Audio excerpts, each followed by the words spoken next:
کہ نئے سال کی ابتدا ہونے والی ہے بالکل ایک دن تک، لیکن دکھ والی بات ہے، درد والی بات ہے کہ لوگوں کو اس بات کا علم ہی نہیں ہے کہ ہمارا اسلامی سال کب شروع ہوتا ہے۔ حالانکہ ایسا ہوتا ہے کہ ہمارے اسلام کے اندر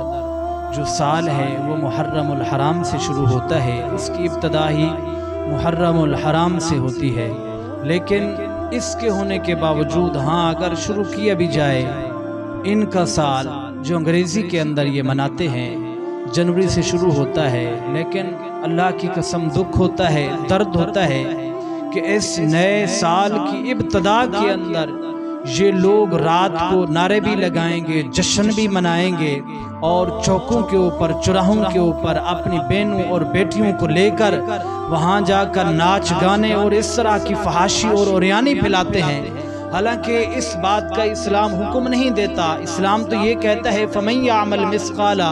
ذَرَّةٍ خَيْرًا يَرَى وَمَن يَعْمَلْ مِثْقَالَ ذَرَّةٍ شَرًّا يَرَى۔ فرمایا اگر کسی بندے نے ایک ذرہ برابر بھی برائی کی تو اس کا بھی اس کو حساب دینا ہوگا، اگر ذرہ برابر بھی اس نے نیکی کی تو قیامت کے دن اللہ اس نیکی کا بھی اس کو اجر عطا فرما دے گا۔ لیکن اس بات کے اوپر توجہ دیں، حالانکہ قرآن فرماتا ہے قد افلح المؤمنون، کہ فرمایا فلاح پانے والے وہ مومن ہیں۔ اس بات کی تو آپ کو تکلیف ہونی چاہیے تھی، درد ہونا چاہیے تھا۔ ہمارے صوفیاء کرام فرماتے ہیں کہ فرمایا سال گرہ سے مراد جو ہاں لگاتی ہے وہ ہاں نہیں بلکہ ایک الف لگایا جاتا ہے کہ بندے کی زندگی سے ایک سال چلا گیا ہے۔ فرمایا بندے کو تو دکھ ہونا چاہیے کہ سال دنیا سے کم ہو گیا ہے، میں نے سال کے اندر کیا کیا ہے، اپنی زندگی کے اندر ایک سال میں کھو بیٹھا ہوں۔ لیکن اللہ کی قسم میرے نامہ اعمال کے اندر دیکھوں تو صحیح کہ یہ باتیں کتنی ہیں، ریاضتیں کتنی ہیں، میں نے خدا کو کتنا راضی کیا ہے، کتنی میں نے نمازیں پڑھی ہیں،